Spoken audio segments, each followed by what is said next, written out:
Welcome everyone to the 6th annual Sip Savor Smoke. Thank you to everyone for coming out and supporting CASA, the 10th Judicial Circuit. As many of you know, the mission of CASA to find volunteer advocates for children in foster homes is very near and dear to my heart. I'd like to start by once again congratulating Pam Perillis for securing an Impact Grant Award. That's very difficult, and she did a lot of work for that.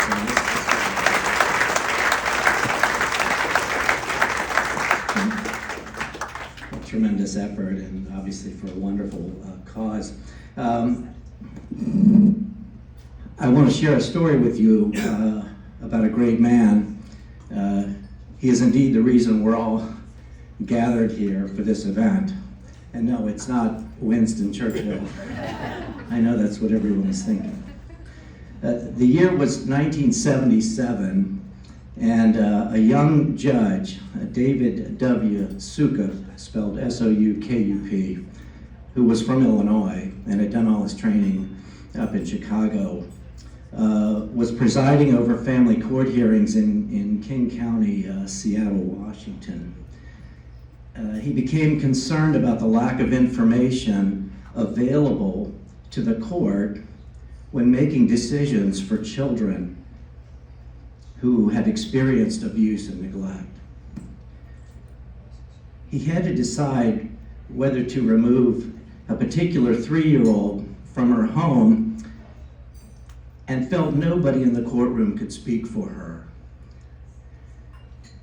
I quote, "It terrified me to make decisions about kids when I didn't have anybody there that was only advocating for the child."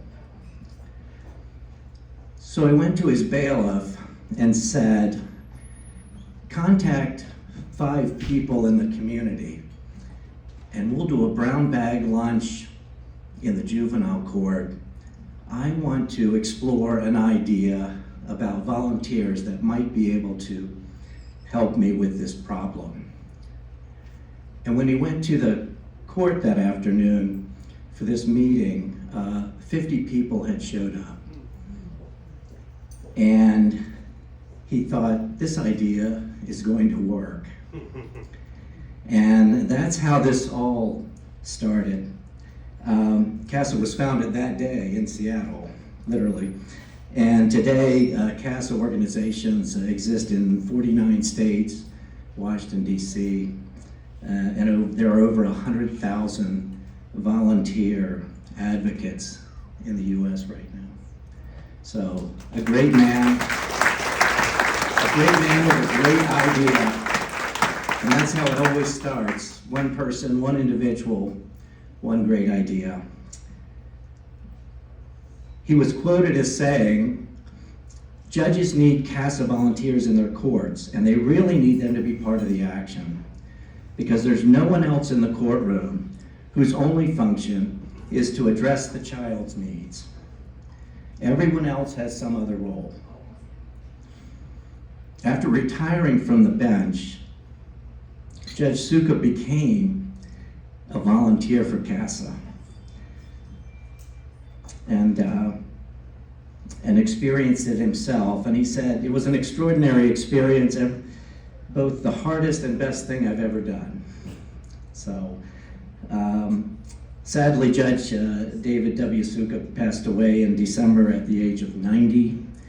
He is remembered and recognized for founding CASA. So once again, I think we should give him an applause for all that he has done.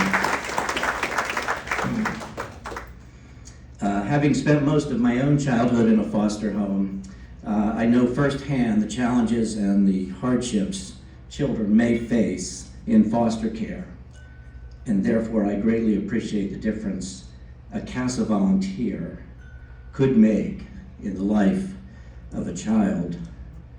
Interestingly, I left my foster home in 1977, the same year that CASA was founded, and I was 17 years old, and went to live with my great aunt and uncle in North Carolina.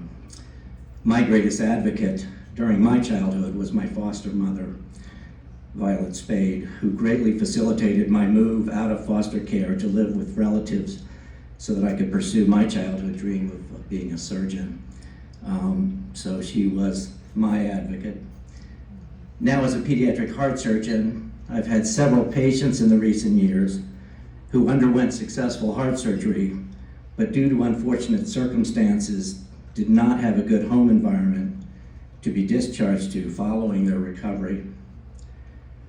I've been so impressed and moved in these scenarios that our bedside nurses, who've been taking care of these children, have ultimately taken these babies and children in as foster kids. And in a few of these remarkable situations, the children have ultimately been adopted by these nurses. So, just, everything comes along. As a famous doctor once succinctly put it, to the world you may be one person, but to one person you may be the world. And that quote was actually Dr. Seuss, a very famous guy.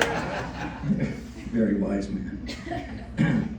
During my interview to be a CASA board member, I remember Terry Cook asked me if I thought I could actually find enough time to participate in the meetings and the board activities.